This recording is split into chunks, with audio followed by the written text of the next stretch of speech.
मैंने कस्टम्स में 11 साल काम किया है। मैंने हर तरह की चाल देखी है। नकली बेबी फॉर्मूला के डिब्बों में छुपे ड्रग्स, जैकेट्स की लाइनिंग में सिले हुए कैश। लेकिन उस दिन कुछ अलग था। एक स्टूडेंट इंस्पेक्शन के लिए आया। साधारण सूटकेस, शांत चेहरा, हर चीज बिल्कुल नॉर्मल। एक्सरे साफ था, कुछ भी अनयूजुअल नहीं दिखा। फिर भी मैंने उसे जाने नहीं दिया। मैंने कहा, सूटकेस खोलो। हिडन कंपार्टमेंट खुला और उसके अंदर 3 पत्थर पड़े थे, फीके ग्रे रंग के, जैसे किसी नदी किनारे पड़े आम कंकड़। मैंने उन्हें 3 सेकंड तक देखा, कुछ नहीं कहा। फिर रेडियो उठाया और सिर्फ एक कोड फ्रेज बोला। 10 मिनट बाद पूरा एयरपोर्ट लॉकडाउन में था। 11 साल की नौकरी इंसान के अंदर बहुत कुछ बदल देती है। मेरे सारे अनरियलिस्टिक सपने कब के खत्म हो चुके थे। उनकी जगह इंस्टिंक्ट्स ने ले ली थी। मैंने मदर्स को बेबी फॉर्मूला के अंदर ड्रग्स छुपाते देखा है, उनकी आंखों में सिर्फ मजबूरी थी। मैंने बिजनेसमैन को जैकेट्स में डॉलर सिलते देखा, उनकी आंखों में सिर्फ लालच था। मैंने स्मगलर्स को कैप्सूल्स निगलते देखा, अपने शरीर को ही ट्रांसपोर्ट बनाकर बॉर्डर पार करने की कोशिश करते हुए। 11 साल में मैंने बहुत आंखें देखीं और अब मैं उन्हें पढ़ना सीख चुका था।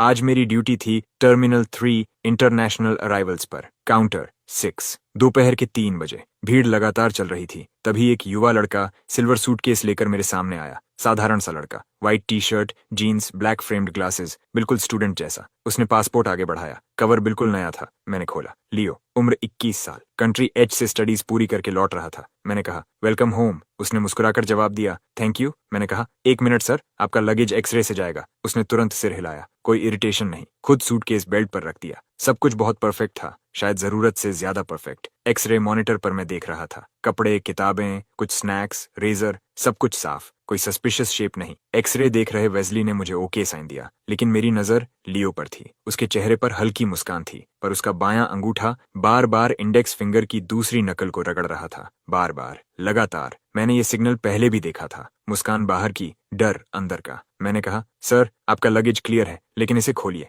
वेस्ली एक पल के लिए रुक गया। लियो का हाथ सूटकेस पकड़ने से पहले हवा में ही थम गया। उसकी मुस्कान 1 सेकंड के लिए जम गई। उसने पूछा, अभी तो आपने कहा सब ठीक है। मैंने शांत आवाज में कहा, रूटीन चेक। वह कुछ सेकंड मुझे देखता रहा, फिर बोला, ठीक है। उसने सूटकेस खोला। अंदर सब वैसा ही था जैसा वह खुद था। कपड़े परफेक्ट स्क्वायर फोल्ड्स में, किताबें वैक्यूम सील्ड, सब व्यवस्थित। मैंने ग्लव्स पहने और सर्च शुरू की। एक एक किताब खोली, हर चीज चेक की, कुछ नहीं मिला। आसपास लोग बड़बड़ाने लगे। वेस्ली के चेहरे पर भी सवाल थे। शायद उसे लगा मैं जरूरत से ज्यादा शक कर रहा हूँ। लियो के चेहरे पर धीरे धीरे राहत लौटने लगी। होंठों पर हल्की मुस्कान वापस आ गई। लेकिन मैंने किसी की तरफ नहीं देखा। मैंने पूरा सूटकेस खाली किया और फिर नीचे की लाइनिंग पर उंगलियों से हल्का नॉक किया। थट थट थट, आवाज भारी थी, बहुत भारी। मैंने लियो की तरफ देखा। उसकी मुस्कान गायब थी, चेहरा सफेद पड़ चुका था। मैंने कहा, हिडन कंपार्टमेंट खोलो। वह हकलाया, मुझे नहीं पता इसमें कंपार्टमेंट है। मैंने उसकी आंखों में देखते हुए कहा, मैं दोबारा नहीं कहूंगा, खोलो। मैंने काउंटर के नीचे से स्क्रू ड्राइवर निकाला। लियो के होंठ कांपने लगे। मैंने और कुछ नहीं कहा। स्क्रू ड्राइवर सीम में घुसाया और जोर लगाया। क्लिक, पैनल खुल गया। एक पतली दरार बनी और उसके अंदर से मिट्टी और मशीन ऑयल की हल्की गंध बाहर आई। मैंने पैनल खींचकर अलग कर दिया। अंदर फोम की लेयर थी, उसमें 3 स्लॉट्स बने हुए थे और उन्हीं स्लॉट्स में रखे थे 3 पत्थर, फीके ग्रे, खुरदरे, अनियमित किनारों वाले, बिल्कुल नदी किनारे मिलने वाले साधारण पत्थर जैसे। वेस्ली झुककर देखने लगा। उसने कहा, पत्थर? इतने ड्रामे के लिए पत्थर? आसपास लोग फुसफुसाने लगे। लियो की सारी ताकत जैसे खत्म हो चुकी थी। वह काउंटर से टिक गया, हाँफते हुए उन पत्थरों को घूर रहा था। उसकी आंखों में कुछ था, डर, या शायद उससे भी ज्यादा कुछ। मैंने उसकी तरफ नहीं देखा। मेरी नजर सिर्फ उन पत्थरों पर थी। मैं उन्हें 3 सेकंड तक देखता रहा। फिर मैंने उनमें से एक उठाया। वह छूने में ठंडा था, उम्मीद से ज्यादा भारी। सतह खुरदरी थी और उस पर सूखी मिट्टी के निशान अब भी लगे हुए थे। मैंने पत्थर को उठाकर अपनी आंखों के सामने किया। ऊपर लगी तेज सफेद लाइट के नीचे उसे अलग अलग एंगल्स से घुमाने लगा और फिर एक खास एंगल पर,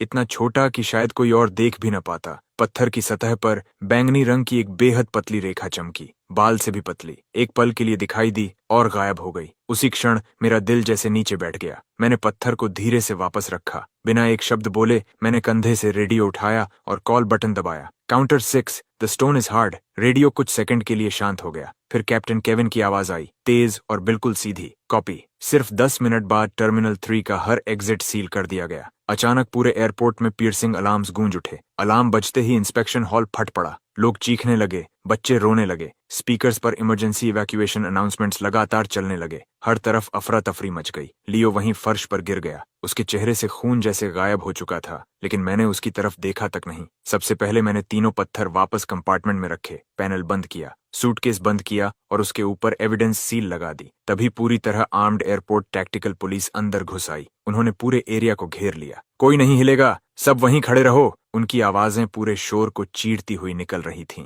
कैप्टन केविन तेज कदमों से मेरी तरफ आया। उसके साथ कस्टम्स एंटी स्मगलिंग यूनिट के 2 ऑफिसर्स थे। उसके माथे की नसें तक उभर आई थीं। मैंने तुरंत रिपोर्ट दी। टारगेट लियो, मेल, उम्र 21, कंट्री एच से रिटर्निंग स्टूडेंट। हिडन कंपार्टमेंट में 3 पत्थर मिले। The stone is hard. Captain Kevin की आंखें सिकुड़ गईं। कस्टम्स प्रोटोकॉल में द स्टोन इज हार्ड सबसे ऊंचे स्तर का नेशनल सिक्योरिटी अलर्ट था। अगर ये कोड एक्टिवेट हो जाए तो इसका मतलब होता था ऐसा स्मगलिंग केस जो देश के मूल हितों को हिला सकता है। इसके बाद मामला कस्टम्स के हाथ से बाहर चला जाता था। सीधा नेशनल सिक्योरिटी टेक ओवर करती थी। केविन और मैं 7 साल से साथ काम कर रहे थे। मैंने ये कोड फ्रेज पहले कभी इस्तेमाल नहीं किया था, एक बार भी नहीं। वह जानता था मैं मजाक नहीं कर रहा। उसने पूछा, तुम श्योर हो? मैंने जवाब दिया, 100%। केविन ने तुरंत रेडियो उठाया। This is captain Kevin of capital airport inspection division, initiating special containment protocol. Target identified at terminal 3, counter 6, requesting immediate take over by top special operations. 20 minute भी नहीं बीते थे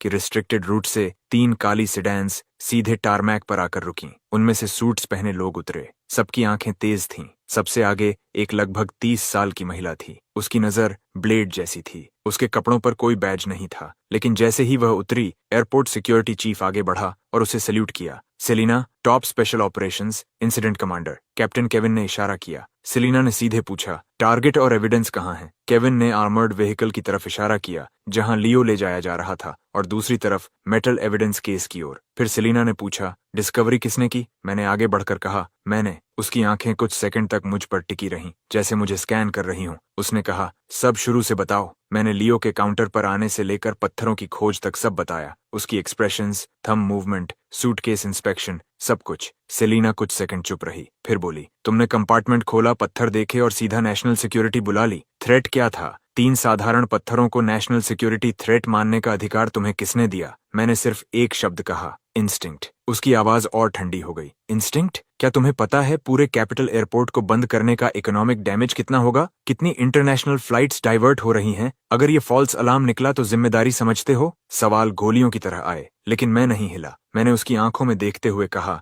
मैंने गैम्बल नहीं किया। लैंप के नीचे एक स्पेसिफिक एंगल पर मैंने वायलेट लाइट देखी, बहुत हल्की, लेकिन मैंने देखी। यही असली वजह थी अलार्म ट्रिगर करने की। फिर मैं कुछ पल रुका। 3 साल पहले मेरे मेंटर मास्टर रेस एक बॉर्डर स्मगलिंग ऑपरेशन में मारे गए थे। उस दिन उन्होंने एक नया कॉन्ट्राबैंड पकड़ा था जो साधारण मिनरल रॉक जैसा दिखता था। बाद की इंटरनल ब्रीफिंग में मैंने उसकी डिस्क्रिप्शन देखी थी। स्पेसिफिक लाइट सोर्स में उसके कोर मटेरियल से वायलेट ग्लो निकलती थी। उसी घटना के बाद code phrase the stone is hard और उससे जुड़ा ऑपरेशन बेड रॉक ऑफिशियली बनाया गया था। पूरे कस्टम सिस्टम में इस डिटेल को 5 लोगों से भी कम लोग जानते थे। कैप्टन केविन उनमें से एक था, लेकिन सेलिना साफ तौर पर नहीं जानती थी। उसने ठंडी हंसी छोड़ी। Violet light? क्या तुमने बहुत ज्यादा नॉवेल्स पढ़ लिए हैं? फिर उसने आदेश दिए, एविडेंस को आइसोलेशन लैब में ले जाओ। टेक टीम तुरंत एनालिसिस शुरू करे। टारगेट को इंटेरोगेशन रूम ले जाओ, और मुझे एक प्राइवेट रूम चाहिए, साथ में ये कस्टम्स ऑफिसर भी। जब तक मैं कंक्लूजन पर नहीं पहुंचती, ये एयरपोर्ट नहीं छोड़ेगा। इन्वेस्टिगेशन के लिए ऑन कॉल रहेगा।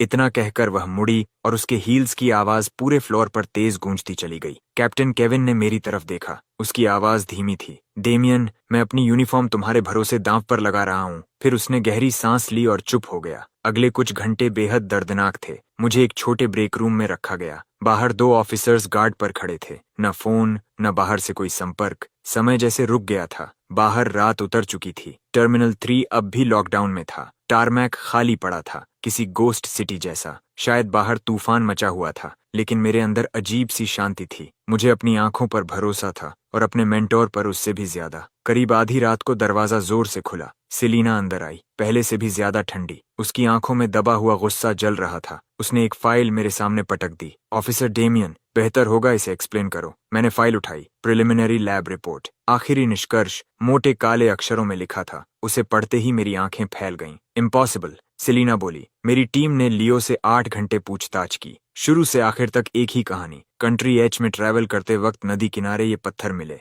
अच्छे लगे तो सुवेनिर की तरह ले आया। हमने उसके सोशल कनेक्शंस, फैमिली बैकग्राउंड सब खंगाल दिए। सब साफ। हर एविडेंस सिर्फ एक बात कहता है, तुम झूठ बोल रहे हो, उसने मेरी तरफ झुकते हुए कहा। और वो वायलेट लाइट? कुछ नहीं, हमारी टेक टीम ने देश की सबसे एडवांस्ड मशीन्स इस्तेमाल की, स्टोन्स को अंदर बाहर हर तरह स्कैन किया, पर्पल का एक ट्रेस तक नहीं मिला। डेमियन, तुम्हारे पास कल दोपहर तक सिर्फ 12 घंटे हैं। या तो साबित करो कि ये स्टोन्स नेशनल सिक्योरिटी थ्रेट हैं, या मिलिट्री ट्राइब्यूनल के लिए तैयार रहो। तुम्हारी इंस्टिंक्ट और वायलेट लाइट की वजह से हम एक बहुत बड़े टारगेट को खो चुके हैं। अब डिटेंशन सेल में जाओ और सोचो कि साबित कैसे करोगे कि तुम सिर्फ अटेंशन पाने वाला पागल नहीं हो। 2 ऑफिसर्स अंदर आए और दोनों तरफ से पकड़कर मुझे ले गए, लेकिन मेरे दिमाग में सिर्फ एक बात घूम रही थी। मैंने वो लाइट देखी थी, बिल्कुल वैसी ही जैसी 3 साल पहले ब्रीफिंग फोटो में थी। तो गलती कहाँ हुई? मुझे एक बिना खिड़की वाले सेल में बंद कर दिया गया। अंदर सिर्फ लोहे का बिस्तर था। मैं बैठ गया और खुद को शांत किया। फिर दोपहर की हर घटना दोबारा चलाने लगा, फ्रेम बाय फ्रेम।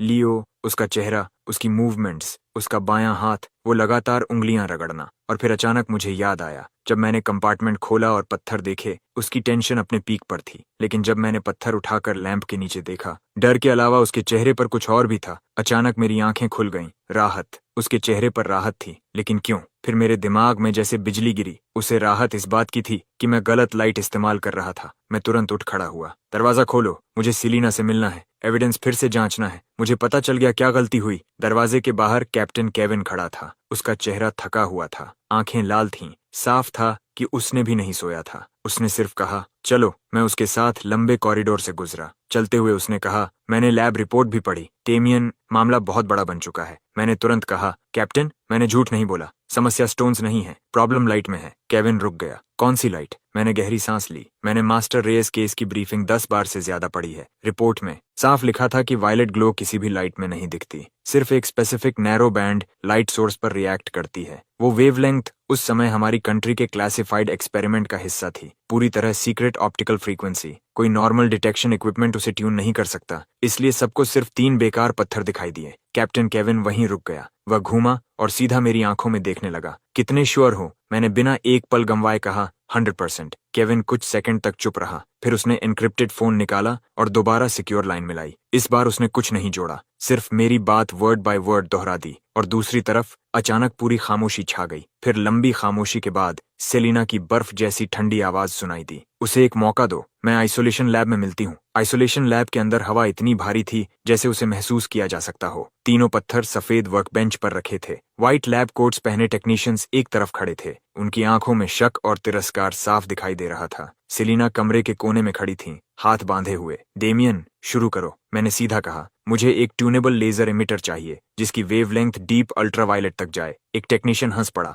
तुम्हें पता भी है क्या मांग रहे हो? Deep UV? तुम्हें ये कोई साईफाई लैब लग रही है? सेलिना ने बिना एक्सप्रेशन बदले कहा, जो कह रहा है करो। टेक्नीशियन नाखुश दिखा, लेकिन चला गया। थोड़ी देर बाद एक प्रिसिजन इंस्ट्रूमेंट अंदर लाया गया। उसने कहा, यह शहर में अभी उपलब्ध सबसे एडवांस्ड इक्विपमेंट है, 200 एनएमएर तक जा सकता है। काफी है। मैंने सिर हिलाया, फिर आगे बढ़ा और लैब की सारी लाइट्स बंद कर दी। Full blackout mode. एक एक करके सारी रोशनी बुझ गई। पूरा कमरा अंधेरे में डूब गया। सिर्फ मशीन की स्क्रीन का हल्का हरा ग्लो मेरे चेहरे पर पड़ रहा था। मैंने गहरी सांस ली और वेवलेंथ ट्यून करना शुरू किया। 760 nm से नीचे, रेड, ऑरेंज, येलो, ग्रीन। लेकिन वर्कबेंच पर रखे तीनों पत्थरों में कोई बदलाव नहीं आया। वही फीके, वही बेजान। मेरे माथे पर पसीना आने लगा। टेक्नीशियन बोला, देखा, मैंने कहा था ना, ट्रिक्स बंद करो। सेलिना के माथे पर भी शिकन आ गई। उसका धैर्य खत्म हो रहा था, लेकिन मैंने किसी की तरफ नहीं देखा। 400 nm, 300, अल्ट्रावायलेट बैंड में प्रवेश, 250। सेलिना की आवाज आई, ऑफिसर डेमियन, तुम्हारा समय खत्म हो रहा है। मैंने दांत भींचे और डायल घुमाता रहा।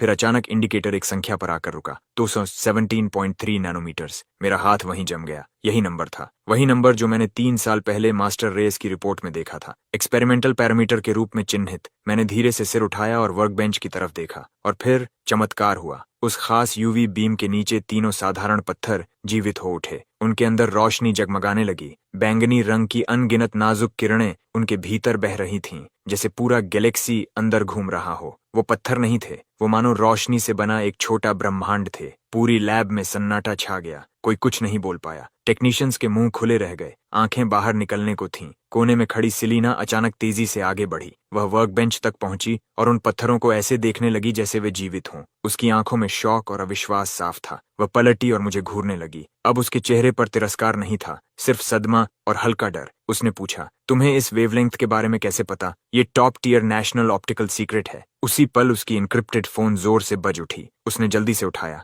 बोलो। दूसरी तरफ से आवाज आई, डायरेक्टर सेलिना, लियो टूट गया है। उसने सब बता दिया। कंट्री एच की एक ऑर्गेनाइजेशन ने उसे पैसे दिए थे ताकि वह ये 3 रॉ स्टोन्स देश में लाए। उसे कहा गया था कि ये पूरी तरह सेफ हैं। कोई भी इंस्ट्रूमेंट इन्हें डिटेक्ट नहीं कर सकता जब तक इन्हें एग्जैक्टली 217.3 नैनोमीटर की लाइट से इल्यूमिनेट न किया जाए। और मीटिंग पॉइंट। सेलिना के हाथ से फोन फिसल गया। उसके चेहरे का रंग उड़ चुका था। अब उसे समझ आ गया था। मैं उस क्लासिफाइड फ्रीक्वेंसी को इसलिए नहीं जानता था कि मेरी क्लियरेंस उससे ऊंची थी। मैं जानता था क्योंकि ये जानकारी 3 साल पहले मेरे मेंटोर की जान देकर मिली थी और उसने लगभग उस इंसान को मिलिट्री ट्राइब्यूनल भेज दिया था जो एक हीरो की आखिरी विरासत उठा रहा था। लैब में इतनी खामोशी थी कि सब एक दूसरे की धड़कन तक सुन सकते थे। उन 3 पत्थरों के अंदर बहती वायलेट गैलेक्सी जैसे हमारी अज्ञानता का मजाक उड़ा रही थी। कैप्टन केविन ने फोन उठाया। मीटिंग पॉइंट कहाँ है? जवाब आया, नेशनल डिजिटल लाइब्रेरी, 3री मंजिल, सेक्शन सी, लॉकर 307। समय दोपहर 3 बजे। सिर्फ 2 घंटे बचे हैं।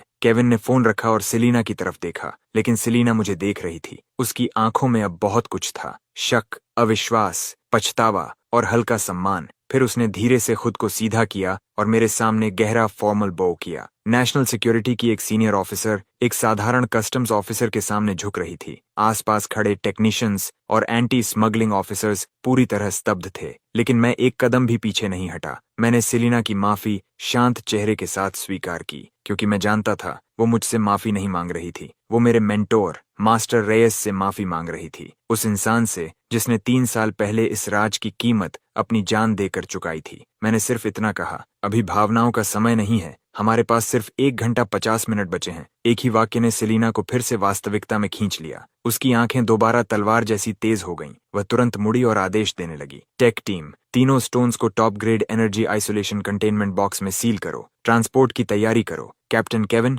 मुझे आपके सबसे अच्छे इंस्पेक्शन ऑफिसर्स चाहिए। कॉम्स, ट्रैफिक कमांड सेंटर से कनेक्ट करो। एयरपोर्ट से नेशनल डिजिटल लाइब्रेरी तक पूरा ग्रीन कॉरिडोर चाहिए। रास्ते की हर ट्रैफिक लाइट ग्रीन होनी चाहिए। एक्शन टीम, 1 मिनट में नीचे रिपोर्ट करो। Target, national digital library. कुछ देर पहले की हार और शक गायब हो चुके थे। उनकी जगह आने वाली लड़ाई का एड्रेनलिन ले चुका था। फिर उसने मेरी तरफ देखा। Officer Damian, special investigation act के तहत मैं बेडरॉक टास्क फोर्स की डायरेक्टर होने के नाते तुम्हें इस केस का स्पेशल एडवाइजर नियुक्त करती हूँ। अब से ऑपरेशन का हर कदम तुम्हारे साथ होगा। तुम्हारा जजमेंट सीधे मेरे फैसलों को प्रभावित करेगा। कोई ऑब्जेक्शन? मैंने बिना रुके कहा, नन। सेलिना ने सिर हिलाया। अच्छा, मूव आउट। सिर्फ 5 मिनट बाद 3 काली सेडान्स और 2 कस्टम्स असॉल्ट व्हीकल्स का कॉन्वॉय एयरपोर्ट के रिस्ट्रिक्टेड रूट से गरजता हुआ बाहर निकला। सायरन्स पूरे शहर को चीर रहे थे, जैसे कोई काली तलवार शहर के बीच से गुजर रही हो। मैं मिडिल कार की बैक सीट में बैठा था। बाईं तरफ सेलिना थी, दाईं तरफ कैप्टन केविन। कार के अंदर का माहौल दम घोंटने जैसा था।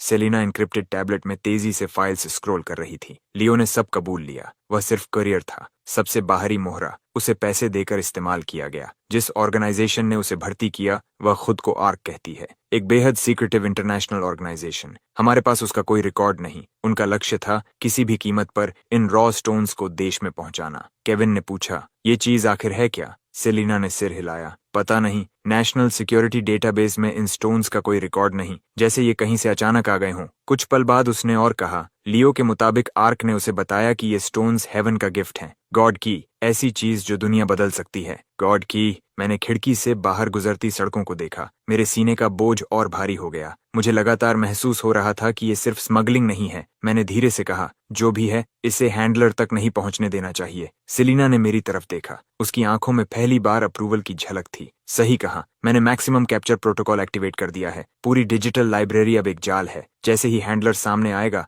एक मक्खी भी बाहर नहीं निकलेगी। ट्रैफिक डिपार्टमेंट की पूरी मदद से 1 घंटे का रास्ता सिर्फ 30 मिनट में तय हुआ। दोपहर 2:10 पर कॉन्वॉय नेशनल डिजिटल लाइब्रेरी के साइड एंट्रेंस पर रुका। दरवाजे खुलते ही दर्जनों नेशनल सिक्योरिटी टैक्टिकल ऑपरेटिव्स बाहर निकले, काले कॉम्बैट गियर में, पूरी तरह आर्म्ड। चुपचाप, तेजी से, बिल्कुल शिकार पर निकलते तेंदुओं की तरह। कैप्टन केविन और उसकी टीम ने हर एग्जिट सील कर दिया। सेलिना ने कहा, डेमियन, मेरे साथ। वह मुझे हिडन स्टाफ कॉरिडोर से लाइब्रेरी के सेंट्रल सिक्योरिटी कंट्रोल रूम में ले गई। अंदर दर्जनों टेक्नीशियंस पहले से मौजूद थे। विशाल वॉल डिस्प्ले पर लाइब्रेरी के हर कोने के लाइव कैमरा फीड्स चल रहे थे। रिपोर्ट्स लगातार ईयरपीस में आ रही थीं। सभी exit secure, 3rd floor section C clear, civilians evacuate किए जा चुके हैं। K9 unit ready, Selina display के सामने खड़ी थी। उसकी आंखें बर्फ जैसी ठंडी थीं। अब इंतजार करते हैं कि मछली कब कांटा निगलती है। डेमियन, मुझे तुम्हारी आंखें चाहिए। यहाँ मौजूद लोगों में सिर्फ तुमने उस गोस्ट को देखा है। भीड़ में छिपे उस आदमी को पहचानने में मेरी मदद करो। कंट्रोल रूम में समय जैसे रेंग रहा था। सिर्फ मशीन्स की हल्की आवाजें सुनाई दे रही थीं।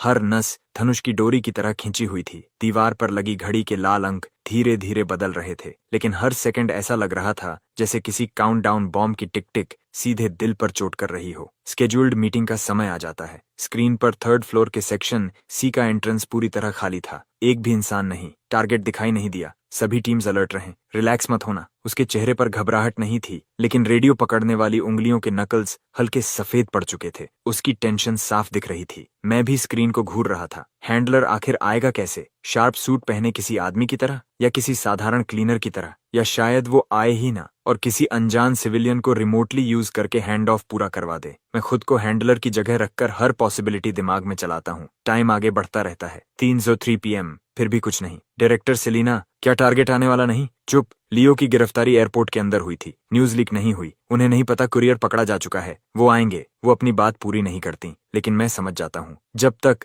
हैंडलर की मीटिंग की डेफिनेशन हमारी जैसी ना हो। मेरी नजर फर्स्ट फ्लोर लॉबी के फीड्स पर घूमती है। लोग लगातार आ जा रहे थे। व्हाइट हेयर्ड बुजुर्ग, ब्राइट आइड स्टूडेंट्स, बच्चों के साथ पेरेंट्स। सब कुछ इतना नॉर्मल, इतना ऑर्डिनरी लाइफ से भरा हुआ था। अगर मैं हैंडलर होता तो क्या करता? मैं एग्जैक्ट मीटिंग टाइम पर कभी नहीं आता। बहुत ऑब्वियस। मैं बहुत पहले पहुंच जाता। लाइब्रेरी में एक नॉर्मल रीडर की तरह एंटर करता। कोई शांत कॉर्नर ढूंढता, बुक लेकर बैठ जाता। समुद्र में घुली बूंद की तरह गायब हो जाता। फिर जब एनवायरनमेंट क्लीन कंफर्म हो जाता, तब क्वाइटली मीटिंग पॉइंट की तरफ बढ़ता। मतलब वो शायद पहले से इस बिल्डिंग के अंदर हो सकता है। डायरेक्टर सेलिना, 3 बजे से 10 मिनट पहले की सारी कैमरा फीडबैक निकालो। 2:50 से 3 के बीच लाइब्रेरी में आने वाले हर मेल पर फोकस करो। सेलिना एक पल रुकती है, फिर समझ जाती है। मूव। जैसा ये कह रहा है वैसा करो। टेक्नीशियंस तुरंत काम में लग जाते हैं। 100 से ज्यादा फीड्स रिवाइंड होने लगती हैं। टाइम 2:50 पर रुकता है। प्लेबैक 8x स्पीड पर शुरू होता है। फिगर्स लाइब्रेरी डोर्स से गुजरती रहती हैं। मैं वॉल पर एक टाइल की तरफ इशारा करता हूँ। एक hidden corner camera. Face blurry था। फ्रेम में एक आदमी एंट्री चेक पॉइंट पार कर रहा था। मीडियम बिल्ड,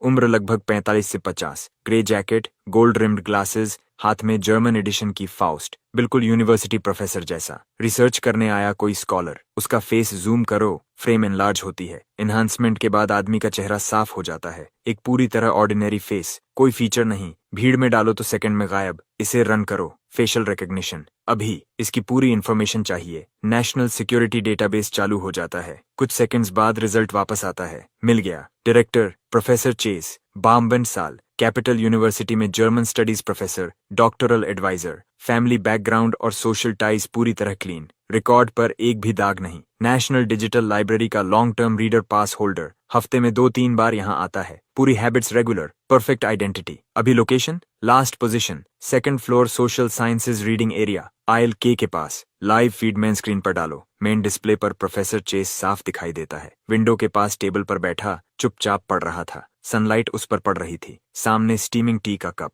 पूरा सीन किसी पेंटिंग जैसा परफेक्ट था। बहुत परफेक्ट। डिस्गाइज जैसा परफेक्ट। यही हमारा आदमी है। क्यों? उसके हाथ देखो। जो स्कॉलर लगातार बुक्स पढ़ता है, उसकी फिंगर्स कैसी होती हैं? सालों तक पेजेस पलटने से इंडेक्स फिंगर और थंब पर फ्रिक्शन की वजह से स्मूथ कैलस बन जाती है। लेकिन उसके हाथ देखो। प्रोफेसर चेस कप उठाकर चाय पीता है। उसकी फिंगर्स लंबी, साफ, फिंगर टिप्स भरी हुई, स्किन स्मूथ, एक भी कैलस नहीं। ये स्कॉलर के हाथ नहीं है। ये ऐसे हाथ हैं जो शायद पेपर बुक्स छूते ही नहीं, शायद पेन तक नहीं पकड़ते। और सामने रखी बुक। मैं स्क्रीन घूरता हूँ। वो लगभग 20 मिनट से बैठा है और एक भी पेज नहीं पलटा। सेलिना की प्यूपिल्स तुरंत सिकुड़ जाती हैं। Sniper team, target lock. Second floor social sciences area, seat K17। किसी भी एबनॉर्मल मूवमेंट पर ऑन साइट न्यूट्रलाइजेशन ऑथराइज्ड है। उसी पल स्क्रीन पर मौजूद आदमी जैसे कुछ महसूस कर लेता है। वो बुक बंद करता है और खड़ा हो जाता है। ग्लासेस ठीक करता है, घड़ी की तरफ देखता है और बिना किसी जल्दबाजी के स्टेयरवेल की तरफ चल पड़ता है। Direction, third floor. Control room में मौजूद हर इंसान सांस रोक लेता है।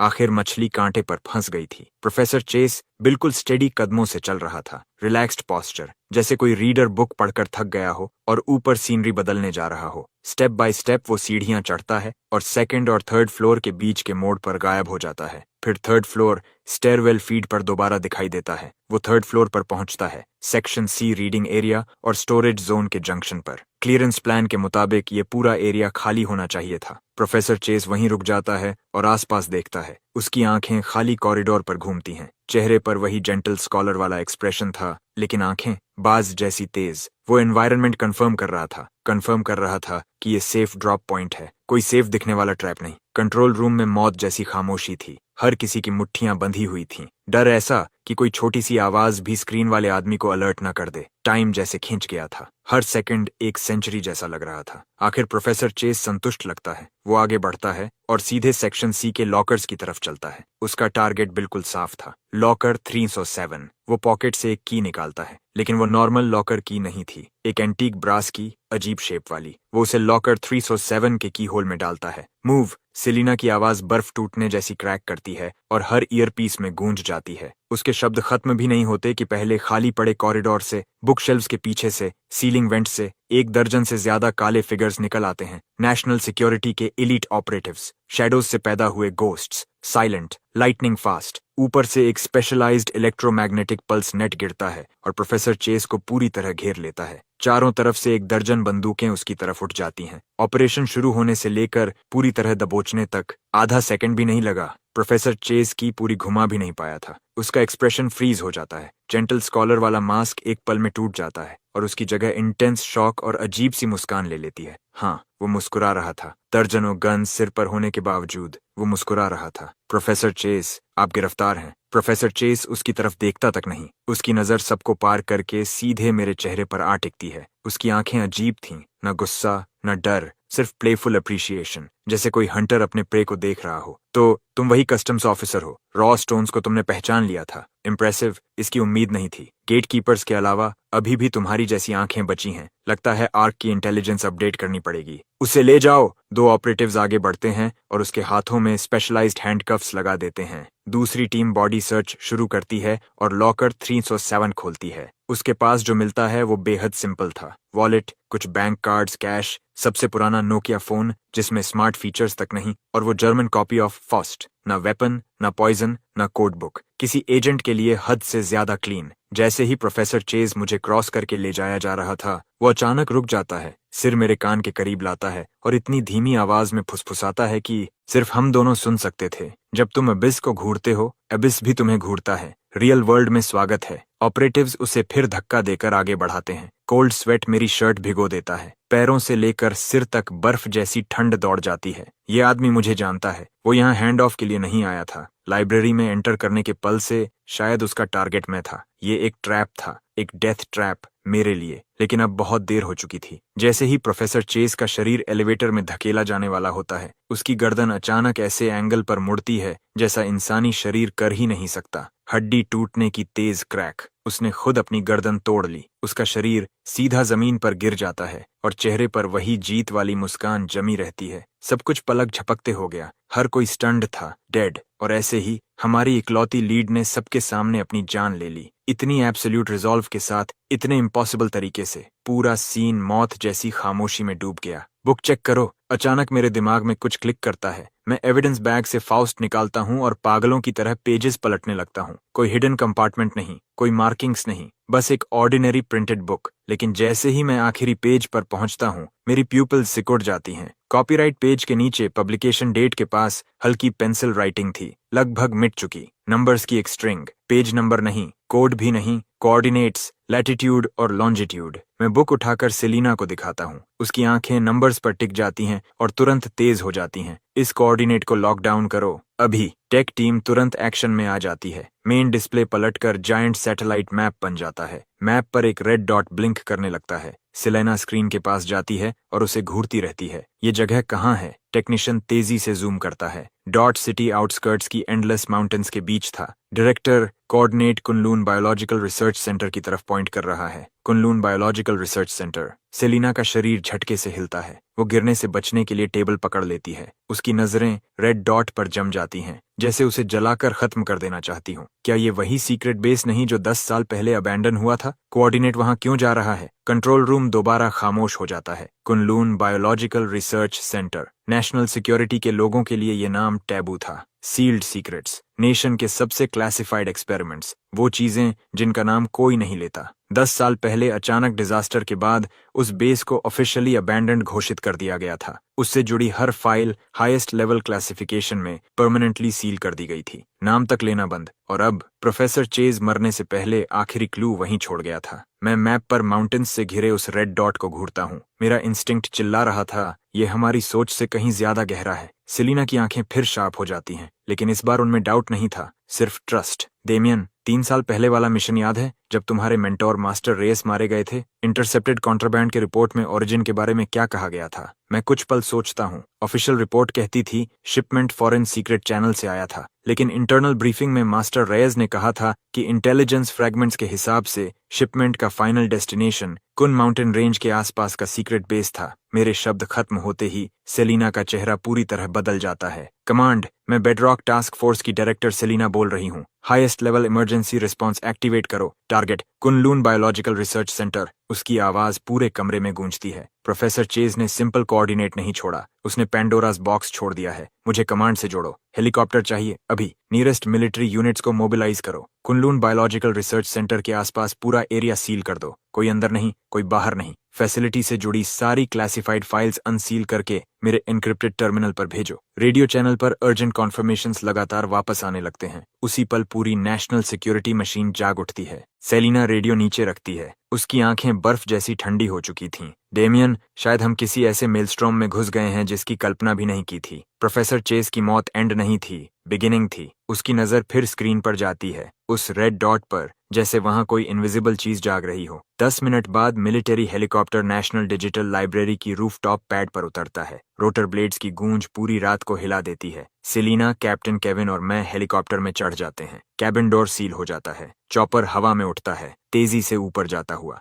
एक जायंट स्टील रैप्टर जो रात को चीरता हुआ सिटी आउटस्कर्ट्स के कुनलून रेंज की तरफ उड़ रहा था। बाहर नाइट विंड चीख रही थी। कैबिन के अंदर बैठा मैं नीचे शहर की दूर होती लाइट्स देख रहा था, लेकिन मेरा दिल और भारी होता जा रहा था। जब तुम अबिस को घूरते हो, एबिस भी तुम्हें घूरता है। रियल वर्ल्ड में स्वागत है। आखिर ये रियल वर्ल्ड क्या छुपा रहा है? कुन biological research centre, raw stones, मेरे मेंटोर की मौत, आखिर ये सब एक दूसरे से कैसे जुड़े हैं? मैं गहरी सांस लेता हूँ और अपनी मुट्ठियां कस लेता हूँ। आगे जो भी हो, मैं उसे खींचकर रोशनी में लाऊंगा। हेलीकॉप्टर अंधेरी रात को चीरते हुए उड़ता रहता है। लगभग 40 मिनट बाद हम कुन बायोलॉजिकल रिसर्च सेंटर के ऊपर पहुंचते हैं। ऊपर से देखने पर ये माउंटेन्स के बीच छुपा एक विशाल कॉम्प्लेक्स था। बीचों बीच फोर्ट्रेस जैसी ग्रे कंक्रीट बिल्डिंग खड़ी थी। चारों तरफ ऊंची वॉल्स, ऊपर रेजर वायर और सर्वेलेंस कैमरास। पूरा बेस डेंस फॉरेस्ट और जैगेड पीक्स के नीचे छिपा हुआ था। अगर पहले से इसकी जानकारी ना हो तो कोई कभी अंदाजा भी नहीं लगा सकता था कि यहाँ कुछ मौजूद है। हेलीकॉप्टर बेस के बाहर एक क्लीयरिंग में उतरता है। जैसे ही हम नीचे उतरते हैं, ठंडी और नम माउंटेन विंड चेहरे से टकराती है। ग्राउंड पहले से स्पेशल ऑपरेशंस फोर्सेस के कंट्रोल में था। Hundreds of fully armed soldiers base के चारों तरफ गोस्ट्स की तरह तैनात थे। उनका कमांडर लगभग 40 साल का दुबला आदमी था। Call sign Falcon. वो सेलिना के पास आता है और शार्प सैल्यूट मारता है। डायरेक्टर सेलिना, टीम्स प्लान के मुताबिक डिप्लॉय हो चुकी हैं। 1 किलोमीटर पेरीमीटर के अंदर हर सस्पिशियस टारगेट स्क्रीन और कंटेन किया जा चुका है। बेस के अंदर कोई अनोमली डिटेक्ट नहीं हुई। Good move. फैल्कन हमें बेस के मेन एंट्रेंस की तरफ ले जाता है। वहां एक मैसिव अलॉय डोर बंद पड़ा था। उसकी सरफेस पर रस्ट जम चुकी थी, जैसे 10 साल से कभी खुला ही ना हो। सेलिना अपना एन्क्रिप्टेड टर्मिनल निकालती है और तेजी से काम करने लगती है। अलॉय डोर भारी मैकेनिकल आवाज के साथ खुलता है। अंदर से ठंडी, नम और सड़ी हुई हवा बाहर निकलती है। अंदर पिच ब्लैक कॉरिडोर था। उसका आखिरी सिरा दिखाई तक नहीं दे रहा था, जैसे किसी अननोन अबिस में जाता हो। फैल्कन 2 सोल्जर्स को आगे स्काउट करने का सिग्नल देता है। वो सब मशीन गन्स निकालकर आगे बढ़ते हैं। टैक्टिकल फ्लैशलाइट्स जलती हैं। 2 रोशनी की धारें अंधेरे को काटती हैं। कॉरिडोर खाली था।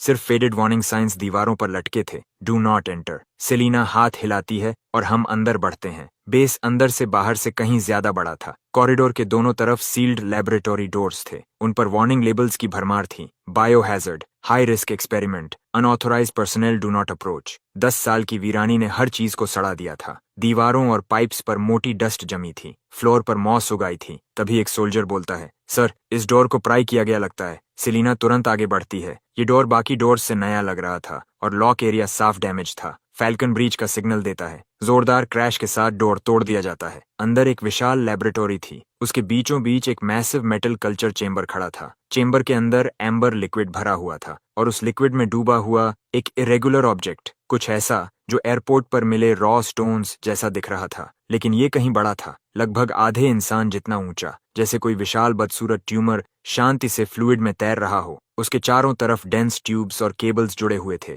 जो एक जायंट कंट्रोल कंसोल तक जा रहे थे। कंसोल स्क्रीन्स पेल ग्रीन ग्लो दे रही थीं। उन पर कॉम्प्लेक्स बायोलॉजिकल डेटा और एनर्जी रीडिंग्स चल रही थीं। ये क्या है? Raw stone? के जिंदा है? मेरी आंखें चेंबर के अंदर मौजूद जायंट स्टोन पर टिक जाती हैं। वो स्थिर नहीं था, उसकी सरफेस हिल रही थी, हल्की लहरों जैसी, जैसे वो सांस ले रहा हो। फैल्कन तुरंत आदेश देता है, इस लैब को अभी लॉकडाउन करो, कोई पास नहीं जाएगा। एयर, वाटर और सॉइल टेस्ट शुरू करो। बायोहैजर्ड लीक है या नहीं पता करो। Move. Biochemical detection team suit पहनकर अंदर घुसती है। सेलिना कंसोल तक जाती है और तेजी से काम करने लगती है। वो एनक्रिप्टेड टर्मिनल को कंसोल से कनेक्ट करती है। मैसिव क्लासिफाइड डेटा ट्रांसफर शुरू हो जाता है। कुछ देर बाद रिपोर्ट आती है, डायरेक्टर रिजल्ट्स आ गए। एयर, वाटर, सॉइल सब नॉर्मल हैं, लेकिन लैब के अंदर एनर्जी फ्लक्चुएशंस एक्सट्रीम हैं, जैसे कोई हाई आउटपुट न्यूक्लियर रिएक्टर लगातार पावर जनरेट कर रहा हो। न्यूक्लियर रिएक्टर एक रॉ स्टोन रिएक्टर लेवल की एनर्जी जनरेट कर रहा है। सेलिना अचानक कंसोल से सीधी खड़ी हो जाती है। उसकी आंखें फिर चेंबर की तरफ घूमती हैं, भारी और गंभीर। यही प्रोफेसर चेस का असली टारगेट था। वो 3 छोटे रॉ स्टोन्स चुराने नहीं आया था, वो यहाँ इस बड़े वाले को एक्टिवेट करने आया था। मेरा दिमाग एक पल के लिए खाली हो जाता है। एक्टिवेट? रिएक्टर लेवल एनर्जी वाली इतनी विशाल लिविंग चीज, एक रॉ स्टोन इस स्केल का। उसी पल सेलिना का एन्क्रिप्टेड टर्मिनल अचानक अर्जेंट अलार्म टोन्स से गूंज उठता है। वो नीचे देखती है और उसका चेहरा राख जैसा सफेद पड़ जाता है। बुरा हुआ, प्रोफेसर चेस का कोऑर्डिनेट फाइनल डेस्टिनेशन नहीं है। ये सिर्फ एक की है, ऐसी की जो किसी स्पेसिफिक डिवाइस को एक्टिवेट करने के लिए बनी है। बायोलॉजिकल रिसर्च सेंटर सिर्फ एक सिग्नल रिले है। असली डेस्टिनेशन उससे भी नीचे है, उस फॉरबिडन जोन में जहां हम कभी पहुंच ही नहीं पाए। और नीचे फैल्कन का चेहरा बदल जाता है। यहीं तक हमारी एक्सेस लिमिट है, इसके आगे सिर्फ लेजेंडरी फॉरबिडन जोन है। मैक्सिमम ग्रेड डिफेंसेस उसके ब्लूप्रिंट्स तक सील्ड हैं। सेलिना उसकी बात अनसुनी कर टर्मिनल को घूरती रहती है। स्क्रीन पर अब एक नया और भी ज्यादा सीक्रेट कोऑर्डिनेट फ्लैश कर रहा था। कुनलून बायोलॉजिकल रिसर्च सेंटर के बहुत नीचे। फैल्कन, तुम्हारे सारे डिमोलिशन एक्सपर्ट्स चाहिए। जितनी जल्दी हो सके फॉरबिडन जोन तक रास्ता उड़ाओ। डायरेक्टर, वो काम नहीं करेगा। उस जोन की डिफेंसेस न्यूक्लियर बंकर स्टैंडर्ड्स पर बनी है। टॉप टियर चार्जेस से भी एक सीम खोलने में कम से कम 20 घंटे लगेंगे। 20 घंटे? सेलिना की आवाज ठंडी हो जाती है। हमारे पास इतना समय नहीं है। लियो ने पहले ही बताया था मीटिंग टाइम आज 3 बजे था। प्रोफेसर चेस लाइब्रेरी में ठीक 3 बजे सिर्फ हमें रोकने आया था, टाइम बाय करने। उसने कोऑर्डिनेट एक्टिवेट किया, यहाँ के रॉ स्टोन को एक्टिवेट किया, लेकिन उसका असली उद्देश्य नीचे फॉरबिडन जोन एक्टिवेट करना था। अगर मैं सही हूँ तो अंदर की चीज पहले से एक्टिवेट हो चुकी है। उसकी नजर जायंट रॉ स्टोन पर जाती है। उसकी सरफेस अब पहले से ज्यादा तेज रिपल कर रही थी। एम्बर लिक्विड हल्की वायलेट ग्लो देने लगा था। ये बड़ा रॉ स्टोन एनर्जी कन्वर्टर है। ये किसी नेचुरल एनर्जी को अब्सॉर्ब करता है और प्रोफेसर चेस के कोऑर्डिनेट के जरिए उसे सिग्नल में बदल देता है। वही सिग्नल फॉरबिडन जोन एक्टिवेट कर रहा है। मेरी बात सुनकर सेलिना की आंखों में चमक आ जाती है। तुम सही हो, उस जोन के अंदर सपोजिडली वो चीज दबी है जो हमारे देश को दशकों पहले मिली थी। आउटर स्पेस से आई कोई mysterious object, highest level classification, code name God की। कुन बायोलॉजिकल रिसर्च सेंटर उसी पर सीक्रेट रिसर्च करने के लिए बनाया गया था, लेकिन रिसर्च के दौरान कुछ अनकंट्रोलेबल हो गया और हमें उसे सील करना पड़ा।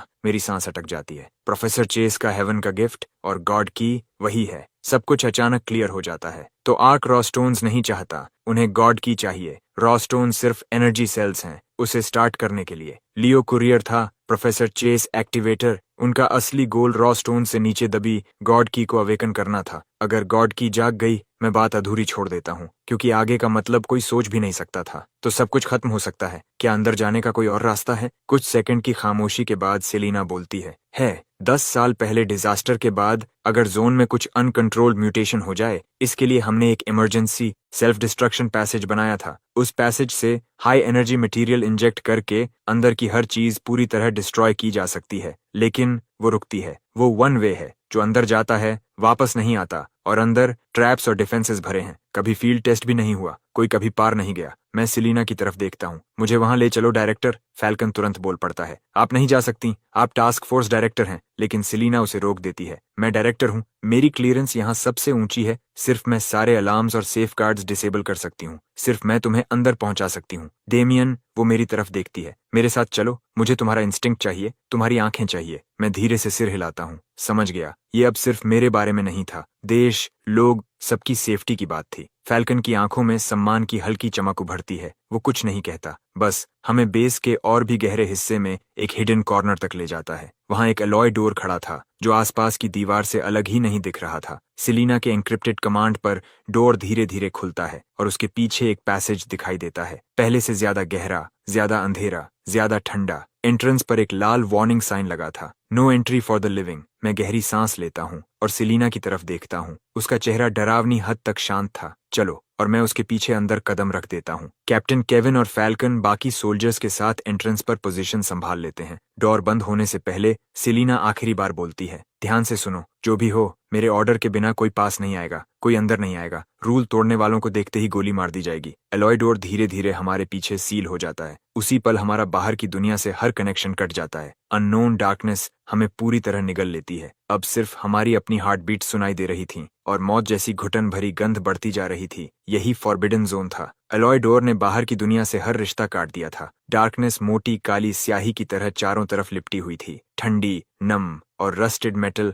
और सड़ी हुई धूल की स्मेल से भरी। सिलीना टैक्टिकल फ्लैशलाइट ऑन करती है। सफेद रोशनी की एक धार 10 साल की खामोशी को चीर देती है। लाइट के सामने एक लंबा पतला टनल दिखाई देता है जो नजरों से परे तक जा रहा था। दीवारें कंक्रीट की नहीं थीं, किसी अनजान डार्क सिल्वर मेटल से बनी हुई। सरफेस इतनी स्मूथ कि एक भी सीम नहीं, जैसे पूरा टनल किसी एक जायंट मेटल ब्लॉक से कार्व किया गया हो। सिलीना धीमी आवाज में बोलती है, 10 साल पहले का highest grade military alloy. Theory के मुताबिक ये छोटी न्यूक्लियर ब्लास्ट भी झेल सकता है। पास रहो, अब से हम फुल कॉम्बैट रेडीनेस में हैं। कोई भी अनकन्फर्म्ड लिविंग थिंग हॉस्टाइल मानी जाएगी। फ्लैशलाइट के बिना भी मैं आसपास की आउटलाइंस मुश्किल से देख पा रहा था। टनल बहुत लंबा था। हम करीब 5 मिनट चले होंगे कि अचानक मेरा दिल जोर से सिकुड़ जाता है। सीधा सामने से इंटेंस डेंजर की लहर आती है। रुको, सिलीना उसी पल रुक जाती है। वेपन सीधा आगे, शरीर धनुष की तरह तना हुआ। क्या हुआ? आगे कुछ है, पता नहीं क्या, लेकिन डेंजरस है। पक्का? पूरी तरह। मैं सामने अंधेरे में घूरता हूँ। खतरे का एहसास बढ़ता जा रहा था, जैसे डार्कनेस में कोई इनविजिबल आंख हमें ठंडेपन से देख रही हो। सिलीना बिना सवाल किए पॉकेट से ग्लो स्टिक निकालती है और आगे फेंक देती है। वो लगभग 50 मीटर उड़कर फ्लोर पर गिरती है। उसी पल कॉरिडोर लाल रोशनी से फट पड़ता है। अनगिनत ब्लड रेड बीम्स एक दूसरे में जुड़कर आधे सेकंड से भी कम वक्त में जायंट 3D लेजर ग्रिड बना देती हैं। ग्लो स्टिक हवा में ही पाउडर बन जाती है। Infrared triggered laser grid. Selina की आवाज भारी हो जाती है। मिलिट्री की टॉप टियर डिफेंस। ट्रिगर हुआ तो कुछ भी जिंदा नहीं बचता। वो मेरी तरफ देखती है। तुमने महसूस कैसे किया? इंस्टिंक्ट। अब मैं कॉरिडोर को घूरता हूँ। ऐसे सिस्टम्स हमेशा पैटर्न पर चलते हैं, या फिक्स्ड इंटरवल या ओवरराइड कोड। हमारे पास कोड नहीं है तो इंतजार करेंगे, या पावर खत्म होने का या शट डाउन विंडो का। और हम अंधेरे में इंतजार करते हैं। 1 minute, 5, 10। Standard defence systems power बचाने के लिए पल्स साइकिल्स पर चलते हैं, हमेशा एक्टिव नहीं रह सकते। तभी सिलीना कुछ सोचती है। वो पॉकेट से छोटी मेटल बॉल निकालती है और धीरे से पैर से आगे धकेलती है। बॉल फ्लोर पर लगभग बिना आवाज के रोल करती है। 1 मीटर, 2, कुछ नहीं। इंफ्रारेड नहीं, मोशन भी नहीं। तो ट्रिगर क्या है? अचानक समझ आता है। Sound trigger. ग्लो स्टिक गिरते वक्त हल्की आवाज हुई थी, लेकिन ये बॉल सॉलिड है, आवाज लगभग नहीं। सिलीना की प्यूपिल्स सिकुड़ जाती हैं। वो हाथ उठाकर साइलेंस सिग्नल देती है, फिर आगे इशारा करती है। मीनिंग साफ था। अब से कोई आवाज नहीं, सांस नहीं, हार्ट बीट तक नहीं। लगभग इम्पॉसिबल। हमारी आंखें मिलती हैं और दोनों को एक ही चीज दिखती है, रिजॉल्व। 2 गोस्ट्स की तरह हम धीरे, बहुत धीरे किलिंग जोन में कदम रखते हैं। जब आखिर मैं जोन के बाहर निकलता हूँ, मेरी कॉम्बैट गियर पूरी तरह पसीने से भीग चुकी थी। हम बच गए थे, लेकिन राहत लेने का वक्त नहीं मिला। कॉरिडोर के आखिर में एक डोर दिखाई देता है, अलॉय डोर, थोड़ा खुला हुआ। गैप से सिकली पेल लाइट बाहर निकल रही थी। सिलीना और मैं एक दूसरे को देखते हैं। वो टैक्टिकल साइन देती है। वो ब्रीच करेगी, मैं कवर। हम दोनों वॉल से चिपक कर आगे बढ़ते हैं। दिल फिर गले तक आ चुका था। सिलीना जोर से डोर पर किक मारती है। डोर खुलता है। वो रोल करते हुए अंदर घुसती है और मैं उसके ठीक पीछे। लेकिन जैसे ही हम अंदर का दृश्य देखते हैं, हम दोनों पूरी तरह जम जाते हैं। ये एक विशाल सर्कुलर सेंट्रल कंट्रोल चेंबर था, लगभग बास्केटबॉल कोर्ट जितना बड़ा। दीवारों पर अनगिनत बड़े डिस्प्ले स्क्रीन्स लगे थे, लेकिन हर स्क्रीन बंद थी। चेंबर पूरी तरह बर्बाद हो चुका था। टेबल्स और चेयर्स उलटे पड़े थे। डॉक्यूमेंट्स पूरे फ्लोर पर बिखरे हुए थे। हर चीज पर धूल की मोटी परत जमी थी, जैसे 10 साल पहले डिजास्टर के उसी पल समय रुक गया हो। और उस भारी खून की बदबू का सोर्स सामने उठा हुआ प्लेटफॉर्म था। उसके नीचे दर्जन से ज्यादा बॉडीज, व्हाइट लैब कोट्स पहने हुए, लेकिन अब सिर्फ सूखी स्केलेटन्स बची थीं। कुछ के हर छेद से खून निकला था, चेहरे दर्द से मुड़े हुए, हड्डियां टूटी हुई। कुछ के सीने में किसी शार्प वेपन से विशाल छेद कर दिया गया था। यही था 10 साल पहले के डिजास्टर का सीन, नरक का दृश्य। सेलिना की आवाज धीमी पड़ जाती है। ये कुन-लून प्रोजेक्ट के कोर रिसर्चर्स थे। मेरे टीचर प्रोफेसर थियोडोर भी प्रोजेक्ट लीडर्स में से एक थे। इंसिडेंट के बाद उन्हें मिसिंग घोषित किया गया था। मैंने कभी नहीं माना कि वो यहाँ मरे होंगे। उसकी आंखें स्केलेटन्स में किसी फैमिलियर चेहरे को ढूंढ रही थीं। मैं उसे डिस्टर्ब नहीं करता, बस फुल अलर्ट होकर चेंबर को देखता रहता हूँ। मेरा इंस्टिंक्ट चिल्ला रहा था, ये जगह लेजर कॉरिडोर से भी ज्यादा खतरनाक है। मेरी नजर प्लेटफॉर्म पर जाती है। बीच में एक विशाल सर्कुलर डिप्रेशन था, जो अब खाली था, लेकिन उसके किनारों पर अजीब वायलेट क्रिस्टल्स लगे हुए थे। सेलिना धीरे से बोलती है, यहीं गॉड की रखा जाता था। मैं सिर हिलाता हूँ। 10 साल पहले ये यहाँ से गायब नहीं हुआ। मेरी आवाज भारी हो जाती है। इसे रिलीज किया गया था। सेलिना एक स्केलेटन के पास झुकती है। बॉडी दर्द की हद वाली पोजीशन में जमी हुई थी, दोनों हाथ अपने ही सिर को पकड़े हुए, जैसे नंगे हाथों से खोपड़ी तोड़ना चाहता हो। सेलिना उसकी उंगलियों के बीच से कुछ निकालती है, एक क्रश्ड ब्लैक वॉइस रिकॉर्डर। वो प्लेबैक दबाती है। पहले हार्श स्टैटिक सुनाई देती है, फिर एक आदमी की आवाज प्योर टेरर से टूटी हुई। गाना बंद करो, बंद करो, इसे रोको, ये गीत जहर है, ये मेरे दिमाग में घुस रहा है। मैं और सेलिना एक दूसरे को देखते हैं। रीढ़ से सिर तक बर्फ जैसी सिहरन दौड़ जाती है। तभी मुझे एक टेरिफाइंग चीज महसूस होती है। जब से हम इस चेंबर में आए हैं, यहाँ अजीब खामोशी थी। इक्विपमेंट की कोई आवाज नहीं, यहाँ तक कि हमारे फुटस्टेप्स तक साइलेंस में निगल जा रहे थे। ये एब्सोल्यूट साइलेंस जोन था। और जैसे ही मुझे एहसास होता है, मेरे सिर में दर्द विस्फोट की तरह फट पड़ता है, जैसे 1000 स्टील नीडल्स दोनों कनपटियों में घुस गई हों। फिर अचानक एक अजीब, शब्दों में बयान ना होने वाली आवाज मेरे दिमाग के अंदर गूंजने लगती है, डेमियन! मुझे सेलिना की घबराई आवाज सुनाई देती है, लेकिन मैं जवाब नहीं दे पाता। मेरी कॉन्शियसनेस उस भयानक मेलोडी से निगली जा रही थी। ग्रीफ, टेरर, हर नेगेटिव इमोशन 1000 गुना बढ़ चुका था। मेरी सैनिटी टूट रही थी, मैं खुद को खो रहा था। तभी छटाक, एक जोरदार थप्पड़ मेरे चेहरे पर पड़ता है। दर्द मुझे झटके से वापस खींच लाता है। मैं सेलिना का चेहरा देखता हूँ, चिंता और अर्जेंसी से भरा। उसके मुंह के कोने से खून बह रहा था, मतलब वो भी उस सॉन्ग से प्रभावित हुई थी, लेकिन वो होश में रहने के लिए अपनी जीभ काट रही थी। ब्लॉक करो, मत सुनो, मत सोचो, माइंड पकड़ कर रखो, ये साइकिक अटैक है। मैं दांत भींच लेता हूँ। खून का स्वाद मुंह में फैल जाता है। मैं हर ध्यान दर्द पर लगाने की कोशिश करता हूँ, उस सॉन्ग का विरोध करने के लिए। और उसी पल मेरी चेस्ट पर लगा कस्टम्स बैज, मेरे मेंटोर की यादगार, एक साधारण सी चीज, अचानक हल्की गर्माहट छोड़ने लगता है। वो गर्मी पूरे शरीर में फैल जाती है और सीधा दिमाग तक पहुंचती है। क्योटिक मेलोडी उस वार्मथ के सामने पीछे हटने लगती है, जैसे अपना नेचुरल एनिमी देख लिया हो। वो तेजी से पीछे हटती है। मेरा दिमाग साफ होने लगता है। दर्द गायब हो जाता है। सेलिना मुझे अविश्वास से देखती है। तुम ठीक हो? मैं अपनी चेस्ट पकड़ता हूँ। इसने बचाया। ये क्या है? मेरे मेंटोर की कीपसेक पता नहीं क्यों ग्लो कर रही है, लेकिन लगता है ये साइकिक अटैक्स ब्लॉक कर सकती है। उसी पल पूरा सेंट्रल चेंबर जोर से हिलने लगता है। दीवारों पर बंद स्क्रीन्स एक एक करके जल उठती हैं, लेकिन उन पर डेटा नहीं था। एक आंख थी, एक विशाल, डरावनी आंख, वायलेट वेन्स से भरी हुई। उसकी प्यूपल सीधे मुझ पर और सेलिना पर टिक जाती है। Unknown life forms detected, class 1 clearance की detected, ark project phase 2 initiated, objective eliminate anomalies. Ark project professor Chase का ऑर्गेनाइजेशन। उन्होंने इस जगह का कंट्रोल ले लिया था। उसके शब्द पूरे भी नहीं हुए थे कि प्लेटफॉर्म के बीच बना खाली गोलाकार गड्ढा धीरे धीरे नीचे से खुलने लगा। अज्ञात धातु से बनी एक लिफ्ट नीचे से ऊपर उठी और उसके ऊपर सिर्फ एक चीज रखी थी, एक विशाल अनियमित स्फीयर जो अनगिनत बैंगनी चमकते क्रिस्टल शार्ड से बना था। उसकी सतह टेढ़ी मेढ़ी और खुरदड़ी थी। पूरे स्फीयर पर गहरी आंख जैसी वॉर्टिसेस बनी हुई थीं। वे वॉर्टिसेस धीरे धीरे घूम रही थीं और उनसे निकलती दुष्टता दिल को जकड़ देने वाली थी। मैं उस स्फीयर को घूरता रह गया, मेरा गला सूख गया। ये वही चीज है जिसे देश खोजता रहा, जिसे 10 साल तक छिपाकर रखा गया। अंतिम रहस्य। अंतरिक्ष से आई अशुभ वस्तु। स्फीयर से एक भारी और गहरी गूंज निकलती है। पूरा चेंबर और ज्यादा कांपने लगता है। दीवारों में दरारें पड़ने लगती हैं और उनमें से मोटी काली मेटल केबल्स जैसे कोई विशाल टेंटिकल्स हों फटकर बाहर निकल आती हैं। सेलिना चिल्लाती है और मुझे खींचकर सबसे नजदीकी कंसोल के पीछे ले जाती है और केबल्स हर दिशा से झपटती हुई आने लगती हैं, हर रास्ता बंद करती हुई। सेलिना अपनी साइड आर्म उठाती है और लगातार गोलियां चलाती है। गोलियां उनकी सतह से टकराकर स्पार्क्स की लड़ियां छोड़ती हैं, लेकिन उससे ज्यादा कुछ नहीं। उन पर कोई असर नहीं होता, जरा भी असली डैमेज नहीं, कोई फायदा नहीं। ये बेस का खुद का डिफेंस सिस्टम है। साधारण हथियार इन पर असर नहीं करेंगे। हमें कंट्रोल कोर ढूंढना होगा और इसे बंद करना होगा। कोर उस स्फीयर के अंदर है। मुझे कवर दो, बस 3 सेकंड्स खरीद दो। फिर उसने अपनी टैक्टिकल वेस्ट से आखिरी चीज निकाली, एक चांदी जैसा अंगूठे के आकार का diamond shaped charge high energy fusion bomb. मैं उसे पहचान गया। ये नेशनल सिक्योरिटी के सबसे गुप्त उपकरणों में से एक था। इतना शक्तिशाली कि 1 मीटर मोटी स्टील प्लेट भी उड़ा दे, लेकिन उसके ब्लास्ट होने में पूरे 3 सेकंड्स लगते हैं और उन 3 सेकंड्स में वह एक चलता फिरता निशाना बन जाएगी। नहीं, बहुत खतरनाक है। समय नहीं है, यही हमारा एकमात्र रास्ता है। उसने मुझे बहस का मौका भी नहीं दिया। वह कवर से बाहर लुढ़क गई। मैं दहाड़ा और अपनी मैगजीन की बची हुई सारी गोलियां खाली कर दी, लेकिन केबल्स पर नहीं। मैंने उनके ऊपर की सीलिंग पर निशाना लगाया। पुरानी वायरिंग और पाइप्स गोलियों से फट गईं और हर तरफ स्पार्क्स और भाप फैल गई। पूरा चेंबर धुएं और अंधी कर देने वाली बिजली की चमक से भर गया। कुछ पलों के लिए केबल्स की ट्रैकिंग रुक गई और उसी कीमती 1 सेकंड में सेलिना प्लेटफॉर्म तक पहुंच चुकी थी। उसने बॉम्ब एक्टिवेट किया और अपनी पूरी ताकत से उसे विशाल बैंगनी स्फीयर की तरफ फेंक दिया। अगले ही पल एक केबल ने उसे जोर से मारा और वह पूरे चेंबर में उड़ती चली गई। चांदी जैसा चार्ज हवा में एक बेबस आर्क बनाता हुआ आगे बढ़ा।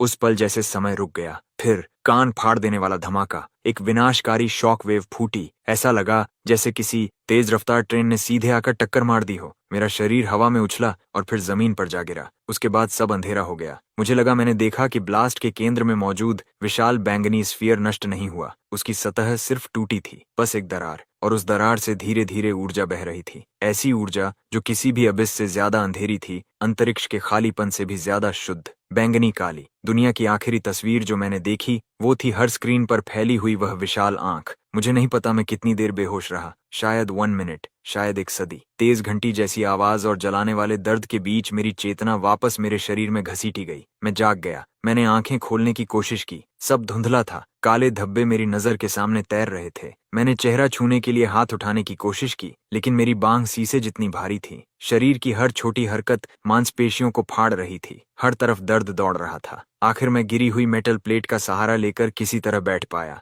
धीरे धीरे मेरी नजर साफ हुई और फिर मैंने सामने देखा। धरती पर नर्क। कंट्रोल चेंबर मलबे में बदल चुका था। जिस कंसोल के पीछे हम छिपे थे वह ब्लास्ट से टुकड़ों में टूट चुका था। हर तरफ टूटे हिस्सों से बिजली की स्पार्क्स निकल रही थीं। दीवारों पर लगी हर स्क्रीन चकनाचूर थी। हवा में गन पाउडर और जलती हुई चीजों की गंध भरी हुई थी। मेरी नजर धुएं को चीरते हुए प्लेटफॉर्म की तरफ गई। प्लेटफॉर्म अब भी मौजूद था और वह विशाल बैंगनी स्फीयर भी वहीं था, चुपचाप हवा में लटका हुआ। मेरा दिल डूब गया। पागलों की तरह मैं मलबे में खोजने लगा। मेरी टूटी आवाज सेलिना का नाम पुकार रही थी। इतना विशाल और मृत चेंबर और मेरी आवाज इतनी कमजोर कि जवाब में सिर्फ मेरी अपनी गूंज लौट कर आई। पूरे शरीर के दर्द को सहते हुए मैं हाथों और घुटनों के बल मलबे में रेंगने लगा। भारी मेटल के टुकड़े एक एक करके हटाने लगा। नुकीले किनारे मेरी उंगलियां काटकर लहूलुहान कर रहे थे, लेकिन मुझे कुछ महसूस नहीं हो रहा था। बस एक ही विचार, उसे ढूंढो, उसे ढूंढो। आखिरकार गिरे हुए सर्वर कैबिनेट्स के ढेर के पीछे मुझे सेलिना मिल गई। वह बिल्कुल स्थिर पड़ी थी, धूल और टूटे पत्थरों से ढकी हुई। उसका चेहरा कागज की तरह सफेद था, जैसे उसमें से सारा रंग खींच लिया गया हो। उसके मुंह के कोने से लाल खून की एक पतली लकीर बह रही थी। उसकी कम्बैट सूट कई जगह से फटी हुई थी। कपड़ों में खून फैल चुका था। उसकी आंखें बंद थीं। वह हिल नहीं रही थी। ऐसा लग रहा था जैसे वह सांस भी नहीं ले रही हो। मैं कांपते हुए हाथ आगे बढ़ाता हूँ और अपनी उंगलियां उसकी नाक के पास ले जाता हूँ। सांस बहुत हल्की, मुश्किल से महसूस होने वाली। वह जिंदा थी। मैं सावधानी से उसके ऊपर पड़ा मलबा हटाता हूँ और उसे बाहर निकालता हूँ। उसका शरीर हल्का और ठंडा था। मैं अपना कान उसकी छाती पर लगाता हूँ और फिर सुनता हूँ। धड़कन बेहद कमजोर लेकिन जिद्दी, शब्दों से भी ज्यादा जिद्दी। मैं उसके घाव देखने लगा। हालत बहुत गंभीर थी। मैं अपने कपड़े की एक अपेक्षाकृत साफ स्लीव फाड़ता हूँ और घाव पर कस कर दबाता हूँ, लेकिन ये काफी नहीं था। कुछ ही पलों में खून कपड़े से बाहर रिसने लगा। अगर ऐसा चलता रहा तो वह खून बहने से मर जाएगी। मैं क्या करूं? यहाँ कोई मेडिकल इक्विपमेंट नहीं। हम इस अभिशप्त सील बंद गड्ढे में फंसे हुए हैं, दुनिया से कटे हुए। तभी अचानक मेरी छाती पर लगा कस्टम्स बैज, जो मास्टर रेज ने मुझे छोड़ा था, फिर से हल्की गर्म ऊर्जा छोड़ने लगा, जैसे कोई अनजानी ताकत मुझे रास्ता दिखा रही हो। मैंने बैज निकाल लिया और फिर चमत्कार। जो मैंने देखा उसे देखकर मैं कुछ पल के लिए बोल ही नहीं पाया। वह घाव जो लगातार खून बहा रहा था, आंखों के सामने भरना शुरू हो गया, इतनी तेज गति से कि साफ दिखाई दे रहा था। मेरे पास सवाल पूछने का समय नहीं था। मुझे सिर्फ इतना पता था कि सेलिना फिलहाल खतरे से बाहर है। मैंने राहत की सांस छोड़ी और वहीं फर्श पर बैठ गया। जिंदा बचने की थकान किसी ज्वार की तरह मुझ पर टूट पड़ी। दीवार से टिककर मैं भारी सांसें लेने लगा और तभी मेरी आंख के कोने से कुछ दिखा। चेंबर के दूसरी तरफ कंकाल। वो रिसर्चर्स जिन्हें 10 साल पहले मर जाना चाहिए था, वे हिल रहे थे। ये भ्रम नहीं था, मैंने साफ देखा। प्लेटफॉर्म के आसपास बिखरे 1 दर्जन से ज्यादा सफेद स्केलेटन्स धीरे धीरे कांप रहे थे, डरावने तरीके से। बैंगनी काली टेंड्रिल्स, छोटी जहरीली सांपों जैसी, वापस हड्डियों के अंदर घुस रही थीं। ये वही अशुभ ऊर्जा थी जो गॉड की दरार से बाहर निकल रही थी। वो गायब नहीं हुई थी, उसे नए होस्ट मिल गए थे। हड्डियों के एक दूसरे से रगड़ने की आवाज पूरे शरीर में सिहरन दौड़ा रही थी। फर्श पर पड़े स्केलेटन्स की हड्डियां जबरदस्ती दोबारा जुड़ रही थीं। वे धीरे धीरे उठ रहे थे। नहीं, वह खड़े होना नहीं था। उनके शरीर इंसानी एनाटॉमी को चुनौती देने वाले आकार में मुड़ रहे थे। उस बैंगनी काली ऊर्जा ने उन्हें खड़ा कर रखा था और फिर उनके ऊपर कुछ उगने लगा। अर्धपारदर्शी क्रिस्टल्स जो अजीब बैंगनी चमक छोड़ रहे थे। कुछ ही सेकंड्स में स्केलेटन्स पूरी तरह बदल गए। अब वे इंसान नहीं लग रहे थे। वे विकृत ह्यूमनॉइड आकृतियों में बदल चुके थे जो बैंगनी क्रिस्टल से बनी थीं। उनके शरीर किसी अजीब पारदर्शी पदार्थ जैसे थे। उनके हाथों में कोई हथियार नहीं था, वे बस चुपचाप खड़े थे। 1 दर्जन से ज्यादा अदृश्य आंखों की जोड़ी अचानक सेलिना और मेरी तरफ मुड़ी। उसी पल मुझे लगा मेरी आत्मा जम गई। ये आखिर है क्या? गॉड की ऊर्जा। उसने शरीरों को दूषित कर दिया है। Purify, eliminate. तो यही उनकी योजना है। वे इस जगह को अपना घोंसला बनाना चाहते हैं। उसके शब्द सुनकर मेरी रीढ़ में ठंड उतर गई। घोंसला? क्या ये क्रिस्टल क्रीचर्स वही नई स्पीसीज थीं जिन्हें आर्क बनाने की कोशिश कर रहा था? और तभी हमारे बात करते करते वे चलने लगे। जो सबसे पास था उसने धीरे धीरे अपनी बांह उठाई और हमारी तरफ इशारा किया। फिर उसका शरीर पिघलने लगा, जैसे किसी मोम की मूर्ति को भयंकर गर्मी में डाल दिया गया हो। वह तेजी से बैंगनी चिपचिपे तरल में बदल गया। वह तरल जमीन पर फैलने लगा और जीवित चीज की तरह हमारी तरफ बहने लगा। उसका उद्देश्य हमला करना नहीं था, वह हमें बदलना चाहता था। सोचने का समय नहीं था। मैंने सेलिना को अपनी पीठ पर उठाया और दौड़ पड़ा। हमारा पीछे हटने का रास्ता बंद हो चुका था। ये जगह एक सील बंद, निराशाजनक पिंजरा बन चुकी थी। मैं कहाँ जाऊं? मेरी आंखें टूटे कंसोल्स पर घूमी। ज्यादातर कबाड़ बन चुके थे, लेकिन कोने में दीवार में फंसा एक इमरजेंसी बैकअप टर्मिनल अब भी चालू था। उसकी स्क्रीन अब भी जल रही थी। सेलिना को पीठ पर लादे हुए मैंने अपनी बची हुई सारी ताकत इकट्ठी की और उसकी तरफ भागा। उसे नीचे रखा, दूसरे हाथ से धूल से भरी टच स्क्रीन को तेजी से चलाया और बेस का स्ट्रक्चरल मैप खोलने लगा। आखिरकार स्क्रीन पर 3 डायमेंशनल लेआउट दिखाई दिया और जो मैंने देखा उससे मेरी सांस अटक गई। ये जगह मेरी कल्पना से कहीं ज्यादा जटिल थी। जिस कंट्रोल चेंबर में हम थे उसके नीचे 5 और विशाल स्तर मौजूद थे।